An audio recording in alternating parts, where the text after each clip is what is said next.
నమస్కారం అండి. తెలుగు కథావళికి స్వాగతం. కథ చదువుతున్న నా పేరు ప్రజ్ఞ. ఈ వీడియో నచ్చినట్లయితే లైక్, షేర్ చేయండి.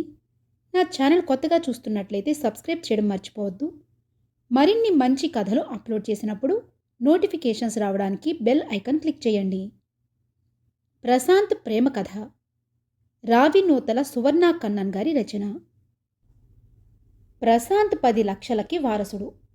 అందగాడు, తెలివైనవాడు, సిగరెట్టు వాసన కూడా నచ్చని అతి బుద్ధిమంతుడు. ఇల్లు, కాలేజీ తప్ప ఇతర వ్యాపకాల్లేని అమాయకుడు. పెళ్లికున్న ఆడపిల్లల తల్లిదండ్రులు ఆశగా చూసేంత అంతస్తున్నవాడు. అతను బామ్మ చాటుగా పెరగడం వల్ల చొరవ తక్కువ.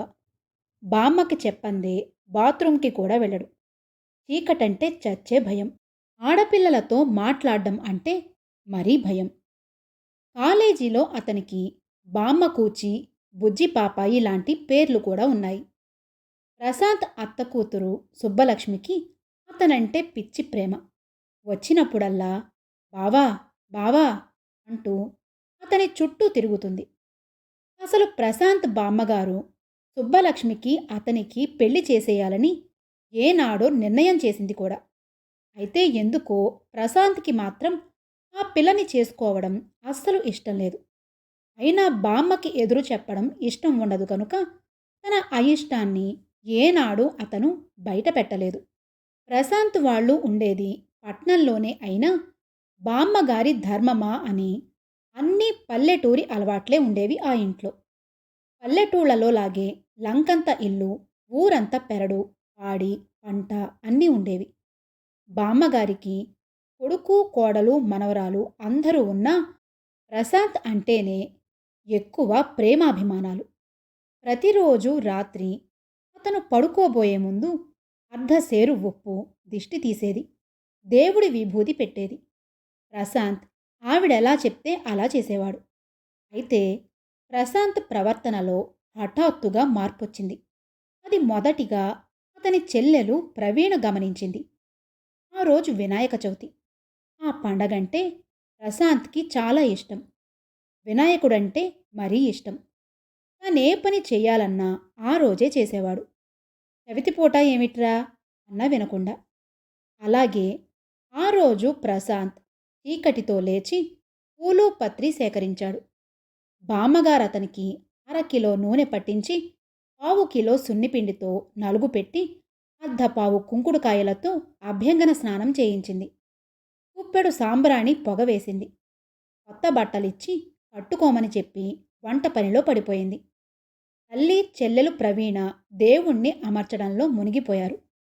అప్పుడే ఓసారి వినాయకుడికి దండం పెట్టుకుని హడావిడిగా వీధి వైపుకెళ్ళబోయాడు ప్రశాంత్. పూజ వేళ అవడంతో కొడుకుని పిలుచుకురమ్మని తల్లి ప్రవీణని పంపింది. ఆ పిల్ల వీధిలోకెళ్ళి అన్నగారిని చూసి కెవ్వున అరిచింది. అంతే. ఆ అరుపుకి పులుసులో తిరగమూత పెడుతున్న బామ్మగారు, కుందుల్లో వత్తులేస్తున్న తల్లి, పెరట్లో పని చేసుకుంటున్న పనిపిల్ల చంద్రి, బాత్రూంలో స్నానం చేస్తున్న తండ్రి ఒక్క పరుగున వీధిలోకొచ్చి పడ్డారు. అక్కడి దృశ్యం చూసి కొయ్యబారిపోయారు. వీధిలో ఓ పక్కగా ఏదో షెడ్డు వేయించడానికి ప్రశాంత్ వాళ్ళ నాన్నగారు పునాదులు తవ్వించారు. అవి పెద్ద వానలు కురవడంతో పిల్ల కాలవల్లా నీళ్లతో నిండి ఉన్నాయి. ఆ కాలవల మించి ఇట్నుంచి అటు, అట్నుంచి ఇటు సీరియస్గా దూకేస్తున్నాడు ప్రశాంత్, చిన్న పిల్లాడిలా. అందర్నీ చూసి కాసేపు దూకడం ఆపి మళ్ళీ మొదలుపెట్టాడు. అతని బట్టలన్నీ బురదైపోయాయి. మొహానికి, ఒంటికి కూడా అక్కడక్కడ బురద మరకలు అంటాయి. అయ్యో అయ్యో, పండగ పూట ఏమైందిరా నీకు అంటూ బావురుమంది బామ్మగారు. అబ్బా, ఇప్పుడేమైంది బామ్మ, ఎందుకు ఏడుస్తున్నావు అన్నాడు ప్రశాంత్ దూకడం ఆపి. అయ్యో, నిక్షేపంలా ఇప్పుడేనమ్మా బిడ్డకి స్నానం చేయించి కొత్త బట్టలు కట్టించాను, ఇంతలో ఇలా అయిపోయింది దీర్ఘాలు తీసిందావిడ. అది కాదు బామ్మ, నాకేం కాలేదు, ఈ గోతులు దూకడం ప్రాక్టీస్ చేస్తున్నానంతే తేలిగ్గా నవ్వేస్తూ అన్నాడు ప్రశాంత్. గోతులు దూకడం ఎందుకుట చిరాగ్గా అంది తల్లి. మా కాలేజీలో జంపింగ్ ప్లే ఒకటుందిలే అంటూ అప్పటికి అందరికీ నచ్చజెప్పి పంపేశాడు ప్రశాంత్. తాత్కాలికంగా అప్పటికి తృప్తిపడ్డ ప్రశాంత్ ప్రవర్తన ఇంట్లో వాళ్ళందర్నీ భయభ్రాంతుల్ని చేసింది. గదిలో కూర్చుని తనకొచ్చిన సినిమా పాటలన్నీ కర్ణ కఠోరంగా పాడటం, దీపం పెట్టాక ఒంటరిగా పెరట్లోకి వెళ్లాలన్నా హడలిపోయే అతను అర్ధరాత్రి దాకా భయంతో వణుకుతూనే ఆంజనేయ దండకం చదువుకుంటూ మరి తోటంతా కలియ తిరగడం, పనివాళ్లు వారిస్తున్నా వినకుండా వాళ్ల దగ్గర్నుంచి బరుగులు తీసుకుని మొయ్యటం, ఇలాంటివే ఇంకా చాలా చేస్తున్నాడు. ఇవన్నీ చూసి అందరూ కంగారు పడిపోయారు. బామ్మగారు ఇల్లెగిరిపోయేలా శోకాలు మొదలుపెట్టింది. తాయెత్తులు కట్టించింది, విభూదులు పెట్టించింది, అంజన వేయించింది, అర్చనలు చేయించింది. ఫలితం శూన్యం. రాను రాను అతని ప్రవర్తనతో అందరి మతులు పోతున్నాయి. కర్ణ కఠోరమైన అతని గార్ధవ స్వరం వినలేక చుట్టుపక్కల వాళ్ళు ఇంటి మీదకొచ్చి గొడవ మొదలుపెట్టారు. రిక్షావాడి చేతిలోంచి నిండు గ్యాస్ సిలిండర్ తీసుకుని అది మొయ్యలేక కాలి మీద పడేసుకుని కాలు పచ్చడి కాగా అది మానడం కోసం 10 రోజులు హాస్పిటల్లో గడిపాడు. ఇంకా ఇలాంటి అడ్వెంచర్స్ చాలా చాలా చేస్తున్నాడు. ఇవన్నీ చూసిన ఇరుగు పొరుగులంతా అతనికి పిచ్చి పట్టిందని తీర్మానించారు. దెయ్యం పట్టిందని ఏడ్చింది బామ్మగారు. అయితే ఇవేం కాదు, అతను నిక్షేపంలా ఉన్నాడు. అతనిలోని ఈ మార్పు కారణం వాళ్ళ కాలేజీలో కొత్తగా చేరిన రాధ. రాధ అందాల రాశి, చక్కగా మాట్లాడుతుంది, అనవసరంగా సిగ్గుపడదు. చిరునవ్వు ఆమెకు పెట్టని ఆభరణం. 1-2 సార్లు ప్రశాంత్ని చూసి తియ్యగా నవ్వింది కూడా. అంతే, ప్రశాంత్ ఆమె ప్రేమలో పడిపోయాడు.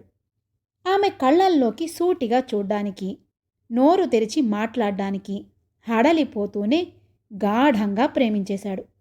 అయితే తనకి ఆ పిల్లకి స్వభావంలో చాలా తేడా ఉందని అతనికి తెలుసు. గలగల పారే సెలయేరులా త్రుళ్ళిపడే రాధని నిశ్చలంగా పడి ఉన్నట్టు ఉండే తనెలా ఆకర్షించగలడు? రాత్రింబవళ్ళు ఇవే ఆలోచనలు. చివరికి ఓ ఉపాయం తట్టింది. రాధ అలవాట్లని, ఇష్టాలని తెలుసుకుని తను కూడా అలా తయారవ్వాలని. రాధకి పాటలంటే ఇష్టం, స్పోర్ట్స్ అంటే చాలా ఇష్టం, నిస్సంకోచంగా మాట్లాడేవాళ్ళంటే మరీ ఇష్టం, అడ్వెంచర్ చేసేవాళ్ళంటే మరీ ఇష్టం, సినిమాలన్నా ఇష్టమే. ఇంకా అలాంటి ఇష్టాలు చాలా ఉన్నాయి. అయితే ఇందులో ఏ ఒక్కటి అతనిలో లేవు. అందుకే అన్నీ నేర్చుకుని అప్పుడు రాధని గెలుచుకోవాలి. ఆ ఉద్దేశంతోనే తనకిష్టమైన వినాయక చవితి రోజున తన అడ్వెంచర్స్ ప్రారంభించాడు.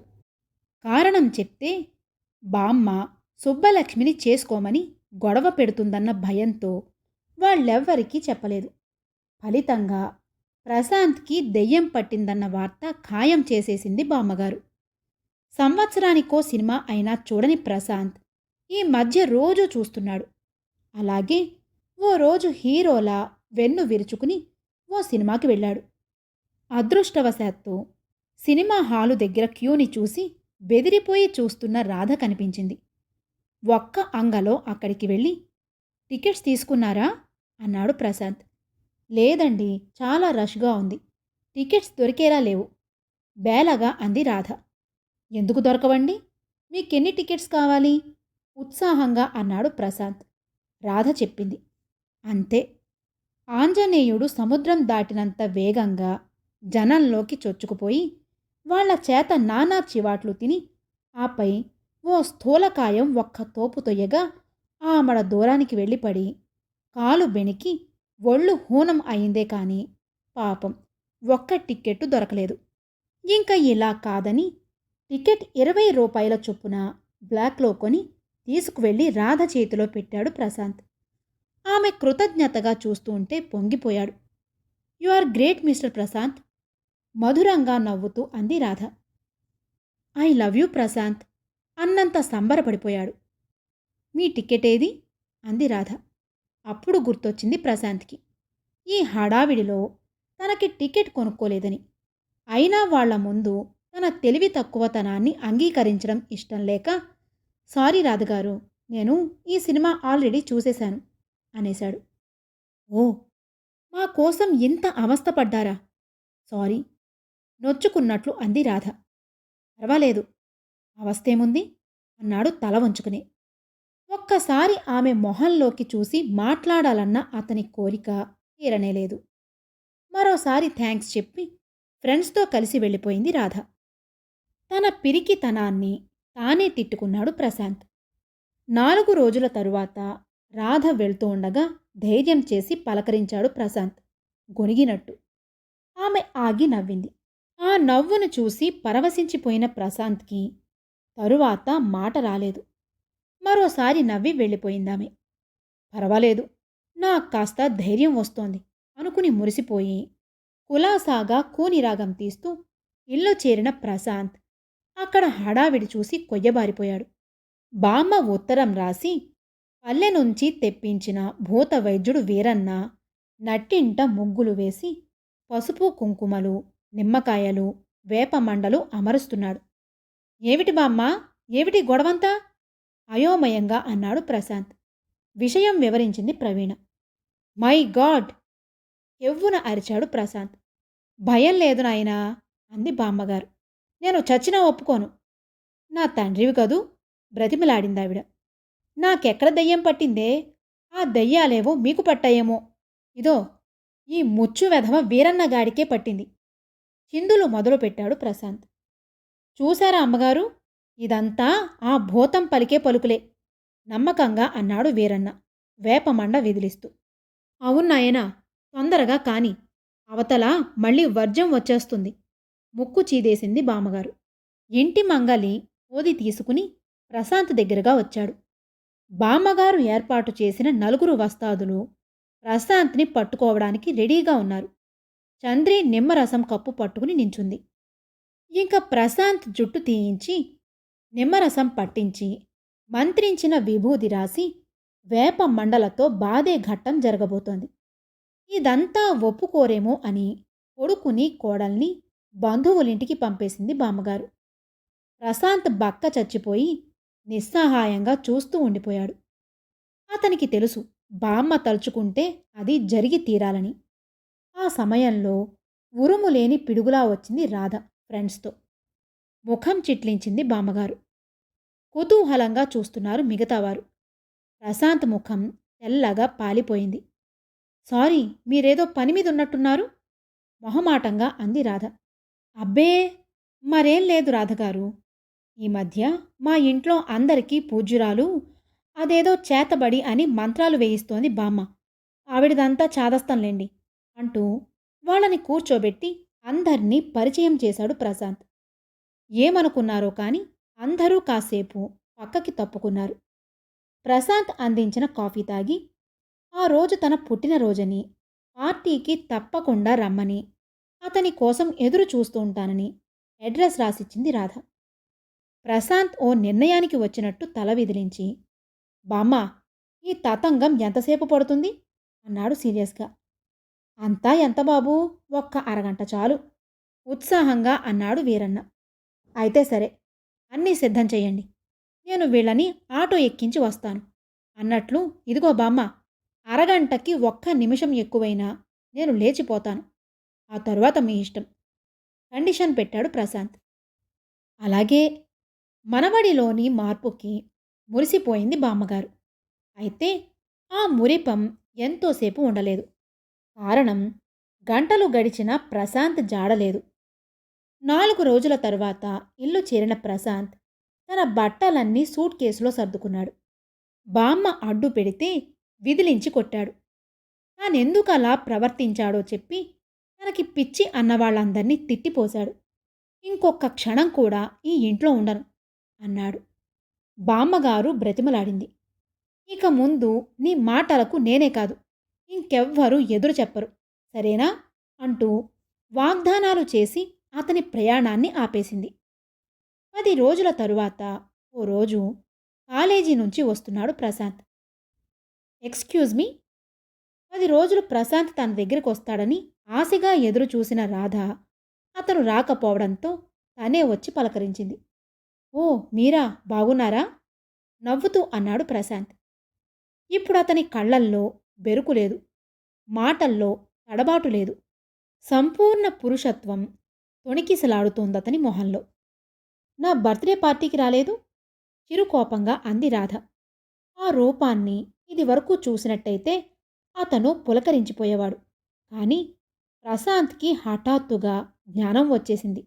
అందుకే సారీ రాధా, వీలు కాలేదు అన్నాడు నిర్మలంగా నవ్వుతూ. పోన్లేండి, అలా పార్క్ దాకా వెళ్దామా? ఓరగా అతని కేసి చూస్తూ అంది రాధ. అలాగే పదండి అన్నాడు ప్రశాంత్. ఇద్దరూ పార్కులోకి వెళ్ళి ఓ చెట్టు కింద కూర్చున్నారు. చల్లని గాలి శరీరాలకి తగిలి కితకితలు పెడుతోంది. మీరేం మాట్లాడటం లేదు? గోముగా అంది రాధ. ఏముంది మాట్లాడ్డానికి? నవ్వాడతను. ఏం లేదా? బొంగమూతి పెట్టి అదోలా అంది రాధ. అంటే విషయం ఉందనుకోండి నసిగాడు ప్రశాంత్. రాధ మొహంలోకి వెలుగొచ్చింది. అయితే చెప్పండి ఉత్సాహంగా అంది. "ఉహుం, ముందు మీరేమైనా కబుర్లు చెప్పండి. లేడీస్ ఫస్ట్ అన్నారు కదా." మళ్ళీ నవ్వాడతను. అతని నవ్వుకు ఆమె పరవశించిపోయింది. సరదాగా చాలా కబుర్లు చెప్పింది. అతను చెప్పాడు. అయితే రాధ ఆశించినట్టు ఐ లవ్ యూ రాధా అనలేదతను. ఆమె మొహం చిన్నబోయింది. మీతో ఒక విషయం చెప్పాలి హఠాత్తుగా అన్నాడు ప్రశాంత్. రాధ కళ్ళు తళుక్కుమన్నాయి. చెప్పండి అన్నట్లు చూసింది. క్షణం తరువాత అతను మౌనంగా ఉండిపోయాడు. చెప్పండి దేని గురించి? ఆతృతగా అంది రాధ. వ్యక్తిగత విషయం నవ్వాడు ప్రశాంత్. రాధ గుండె లయ తప్పింది. అతన్ని ఆట పట్టిస్తూనే అతనికి చేరువ కావాలన్న ఆమె ఆశ నెరవేరబోతోందని మురిసిపోయింది. నేను పెళ్లి చేసుకోబోతున్నాను అన్నాడు ప్రశాంత్ చిన్నగా నవ్వుతూ. నిజం? కొంటెగా నవ్వింది రాధ. నిజం. వధువెవరో? ఆనందాన్ని దాచుకుని అమాయకంగా అడిగింది రాధ. మా అత్తయ్య కూతురు సుబ్బలక్ష్మి కూల్గా అన్నాడు ప్రశాంత్. వాట్? ఎదురు చూడని ఆ మాటకి అదిరిపడింది రాధ. అవును, ఇదిగో శుభలేఖ. మీరు పెళ్లికి తప్పకుండా రావాలి శుభలేఖ అందిస్తూ అన్నాడతను. రాధ మొహం పాలిపోయింది. అంటే మీరు నన్ను ప్రేమించలేదా అని అడుగుతున్నారా? ప్రేమించాను, పిచ్చిగా ప్రేమించాను. కానీ మీ మనస్తత్వం తెలిసాక ఆ ప్రేమ సారీ అసహ్యంగా మారింది. అతని గొంతులో అవమానం, ఆవేశం ఛాయలు పొంగి చూస్తున్నాయి. అంటే? తడారిపోతున్న పెదవులతో అంది రాధ. మరేం లేదు. ఆ రోజు మీరు మీ ఫ్రెండ్స్ కలిసి ఓ హోటల్లో కూర్చుని నా గురించి మాట్లాడుకున్న మాటలన్నీ అనుకోకుండా నా చెవినే పడ్డాయి. మీరు ఆహ్వానించిన రోజు నిజంగా మీ బర్త్డే కాదని, మీరిచ్చిన అడ్రస్ కూడా సరైంది కాదని, కేవలం నన్ను ఆట పట్టించడానికే ఆ విందు కథ అల్లారని తెలుసుకున్నాను. అంతేకాదు, ఫలానా సినిమాలోలాగా అతన్ని అల్లరి పెడుతూనే అతని ప్రేమ సంపాదిస్తాను.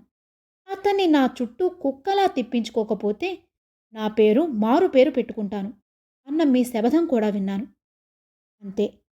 నాకు లోకం పూర్తిగా అర్థమైపోయింది. మెరిసేదంతా బంగారం కాదని, మెరవనిది మట్టి కాదని తొలిసారిగా తెలుసుకున్నాను. అందుకే ఇన్నాళ్ళు ఈసడించిన మా సుబ్బుల్నే చేసుకుంటున్నాను. ఆమెకు మీ అంత అందం లేదు, మీకున్నంత చదువు సంధ్యలు కూడా లేవు. కానీ వీటన్నింటినీ మించిన సంస్కారం ఉంది. నన్ను ఆరాధించే మంచి మనసుంది. నా అమాయకత్వాన్ని కడుపులో దాచుకుని జీవితాంతం తోడుగా నీడగా నిల్చే ప్రేమాభిమానాలున్నాయి. అందుకే ఆమెకి చేరువవుతున్నాను. ఇది ఇది చెప్పడానికే మీతో పాటు ఇంత దూరం వచ్చాను.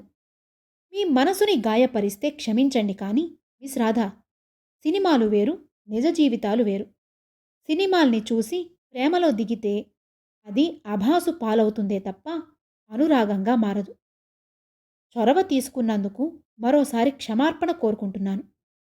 రెండు చేతులు జోడించి లేచి అలా నడిచిపోతున్న ప్రశాంత్ని అలాగే చూస్తూ శిల్పంలా నిల్చుండిపోయింది అందాల సుందరి రాధ. కథ సమాప్తం.